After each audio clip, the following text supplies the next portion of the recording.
안녕하십니까. 척추보안관 안풍기 원장입니다. 오늘은 이제 보조기 착용에 대해서 한번 설명을 좀 드리도록 하겠습니다.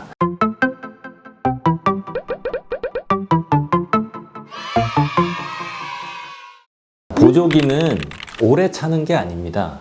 꼭 필요한 그 단기간에만 차는 거예요. 팔 부러졌을 때도 이제 기부스를 하고 나서 2주 정도 지나서 풀면은 팔 굵기 달라지는 거 아시죠?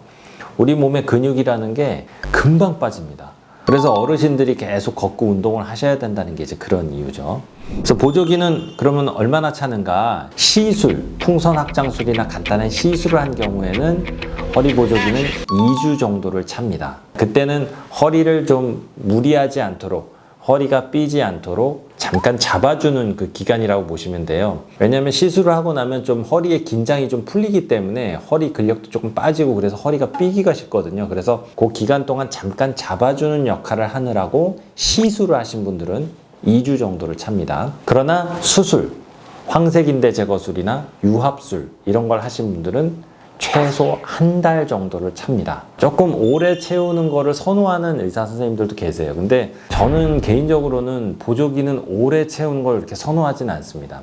아까 처음에 말씀드린 대로 보조기를 너무 오래 차면은 근력이 다 빠져 있어요. 그래서 우리 환자분들이 보조기 풀고 나면은 처음에 힘들어 하세요. 오전에는 괜찮은데 아무것도 특별히 한 일이 없는데 오후만 되면은 힘들어요. 몸이 피곤하고. 왜냐면 우리가 앉아있고 서 있는 시간이 다 허리 근육이 다 앞뒤 좌우로 대칭을 맞추면서 근육을 계속 움직이는 작업이야. 그런데 보조기를 풀고 나면 이게 얇아지니까 회복 기간이 더 느려지는 거예요.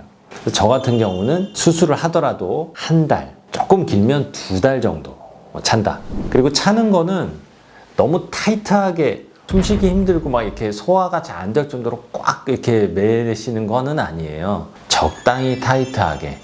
이거를 적당히 타이트하게 차는 이유는 허리를 움직이지 말라고 하는 거잖아요. 그런데 보조기를 찼음에도 불구하고 그거를 막 이겨가면서 막 허리를 구부리고 비틀고 하는 경우가 있어요. 막 일하시고 막 이러면서. 그러면 차는 게 의미가 없죠. 그래서 보조기는 적당히 타이트하게 차고 그 다음에 본인이 의식적으로 의도적으로 허리를 많이 비틀거나 구부러지지 않도록 노력을 해주시는 게 맞아요.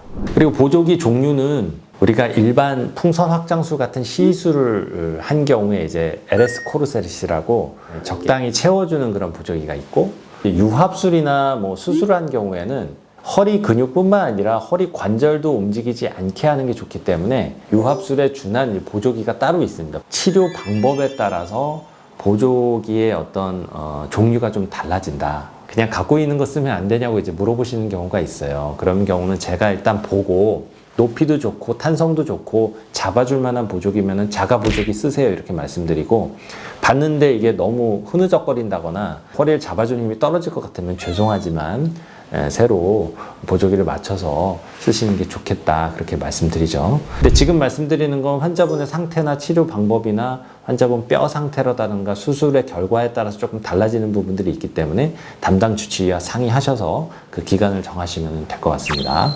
지금까지 척추보안관TV 안풍기 원장이었습니다. 감사합니다.